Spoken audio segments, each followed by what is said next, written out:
Were you ever that 1 in 1 million? If so, what's your story?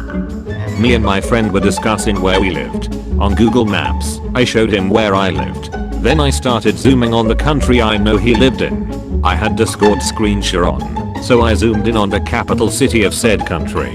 I zoomed in fully on one particular apartment, and lo and behold, I hear my friend. What the fuck? That's where I live.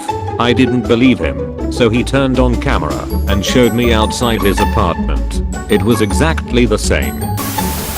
English is not my first language, sorry for bad spelling, bad phrasing, etc.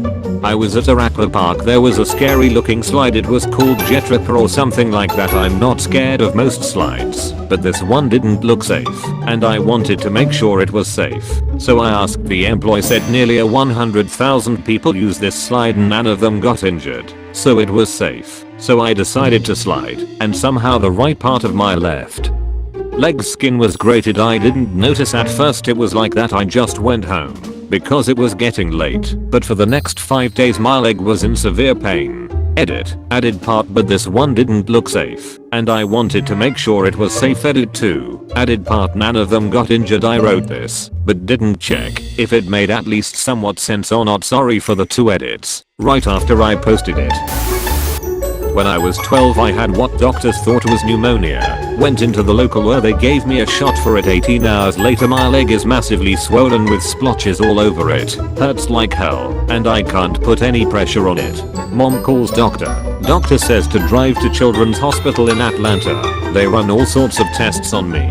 Turns out I had a massive blood clot that ran from my ankle almost into my stomach in my left leg, and 12 peg clots. The clots passed through my heart and brain, so I could have had a heart attack/stroke. They suck the clot out in surgery and put a balloon angioplasty in to keep it open. Jump to when I'm 18. I have similar symptoms to a much lesser degree. Go in. It's a clot. They put me on blood thinners, stay in hospital for 3 days. 2 months later I'm diagnosed with antithrombinate IE deficiency, the opposite of hemophilia. The number of people who have the most common type of this, ATI, in this US is between 3k and 5k. This is the rarest version, so probably about that many or less in the world. Not only do I have one of the world's rarest diseases, I'm also extremely lucky to be alive. When I was about 6 to 7 years old, my parents decided that they wanted another kid, but wanted to adopt instead. When they finally picked out a kid whose given name was Selamoit, but my parents wanted to change the name to Iona, which happened to mean beautiful flower. That will be important later. Unbeknownst to us, some shady shit was going on at the adoption agency, and some other family got Selamoit, even though she was promised to us. My parents were devastated. About 6 or so months later, we get a call from a different adoption agency telling us they have a new baby for us. This one was named Lem Lem. This was Ethiopia, so that's why it is not a typical name. We proceed with the adoption and end up changing the name to Iona like how we were going to do with Selamoit. However, my parents were curious one day and decided to look up the meaning of the name Lem Lem. To our surprise, Lem Lem also meant beautiful flower. Of all the babies we could have gotten, we got one whose name had the same meaning as the one we were going to change it to. No one will read this, but I was born sleeping. My mom thought I was dead until the doc wakes me up. I have a rare eye condition called central heterochromia. It is the rarest eye color in the world. Heterochromia is when one eye is one color and the other eye is a different color, but in my case, both my eyes have green and blue pigment in them. Depending on what I wear is what color shows. Sometimes they are bright green, dark blue, or the inner ring of my iris is blue and the outer ring is green. I had 8 wisdom teeth. The dentist had never seen anything like it and called the whole office in to marvel at my teeth. Edit, can't find those Ray, but I still have the teeth. Found Shark Boy's cousin. Hey, thanks for the platinum. My first one. I slept wrong one night and pinched a nerve in my neck so severely I lost the right side of my body. It just went silent, like it wasn't there for months. I woke up in the worst pain I've ever experienced and couldn't talk, move or do anything. The ear doctor thought I was having a stroke. My doctor had never seen a case as severe as mine, and it was purely a freak accident. Recovery took months, but I have use of my leg and hand again, with some numbness. Other than pain and spasms, I'm mostly back to normal. I hate reading stuff like this. If you're not safe lying asleep on a mattress, where are you safe? If it makes you feel better, the chances of it happening are smaller than dying in a fire in your sleep. Not sure if this is a blessing or a curse, but I'm an extremely tall human. 7 feet 3. Yes, really. Not sure how rare that is. 1 in 1.6 million of being over 7 feet tall. 1 in 2 of being asked how's the weather up there. I have completely unexplained hearing loss in my left ear. I had a cyst in it when I was 6, and the surgery to remove it and fix the ear was successful. When I was about 12, I woke up one morning with a killer headache and ear ringing, and after 3 days it went away and so did my hearing. Doctors did multiple examinations and an MRI, and they said it should be totally functional. It just isn't 1 in a million case. Edit. Word of warning to new redditors. Don't comment on a post before bed. I woke up and now I know what RIP my inbox means. Edit 2. Thanks you /blurgs for my first gold. I have a very rare skin disease that only 1 in a million people get. I've been told that I'll probably never meet another person in my lifetime with it. Haley disease for those interested. Edit. For those asking, I was diagnosed by a team of dermatologists. They had to take a biopsy of one of my many outbreaks. A picture of that particularly horrible rash is currently in a medical journal, or so I've been told. Yes, it is a very painful disease. Yes, I get steroid injections for it. I also get Botox injections to control sweating and prevent some of my outbreaks. No, I don't know. If you have this disease, you have to get a biopsy. Yes, it's inherited. My mother was a carrier, and I've been told my grandmother had the disease for more than half her life. So rare they named it twice. Edit. According to approximately 624 other editors, Manhattan is the other name.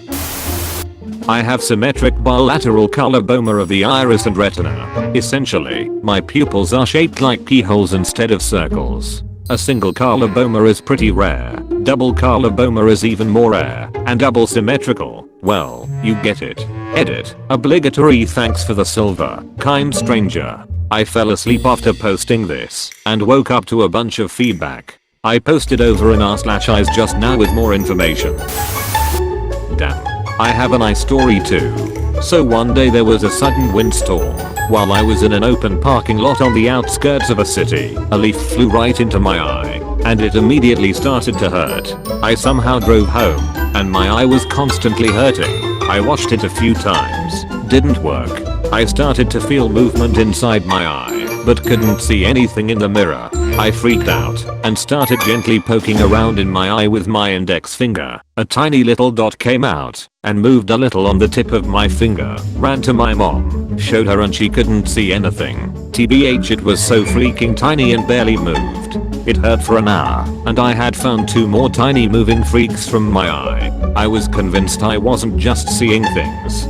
Then finally my mom took me to an eye surgeon. Went in as an emergency. The doc examined and rushed me to him, or saying I had living microorganisms inside my eye. Took about 20 minutes and they removed all 14 of them, alive.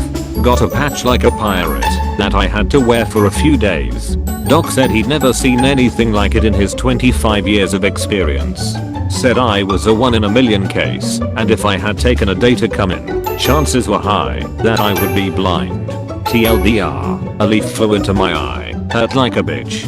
Felt movements inside my eye. Went to an eye surgeon who took out 14 living microorganisms from my eye. Edit. So people are asking what bugs they were. I never knew, nor did the doctor. It was his private eye clinic, no other research depths. The bugs were like the most translucent, tiniest microorganism, almost imperceptible to the naked eye. I could look at them, based on their tiny movements that I felt. They looked closer to larvae. Edit. Silver?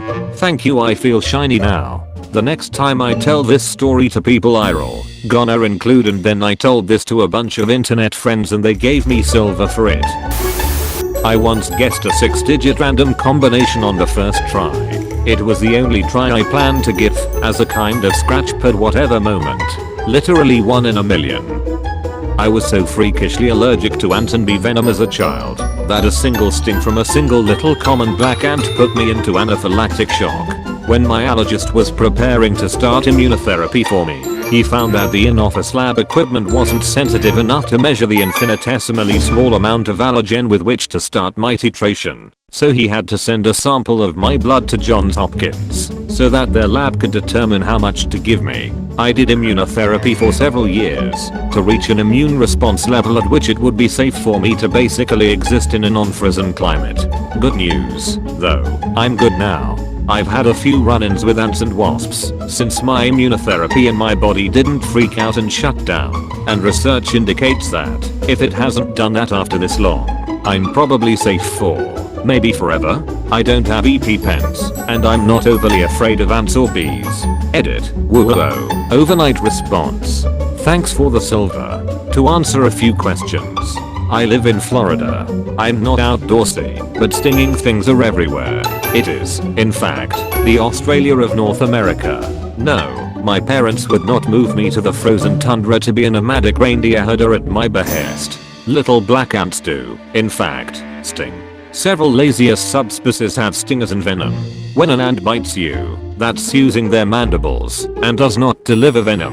When an ant stings you, that's using their butt needle and delivers the pain juice. Most ants do one or the other. Fire ants do both at the same time. I did some research a while back and found an academic paper that indicated that if I haven't had a reaction after this many years, the likelihood that I ever would again is vanishingly rare. I wish I could find it again right now, but I'm already late getting ready for work, so if I find it later I will post it. I feel completely safe having a cell phone instead of an EpiPen.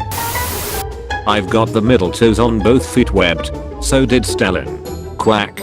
This feels like a fun fact, but at the same time a threat. Agree. That's a significantly menacing quack. Thank you for watching the video. Here is a picture of a dog. Good boy. Do you have any similar experiences? Post them in the comments below. And subscribe if you enjoyed this vid. Also check out our other videos.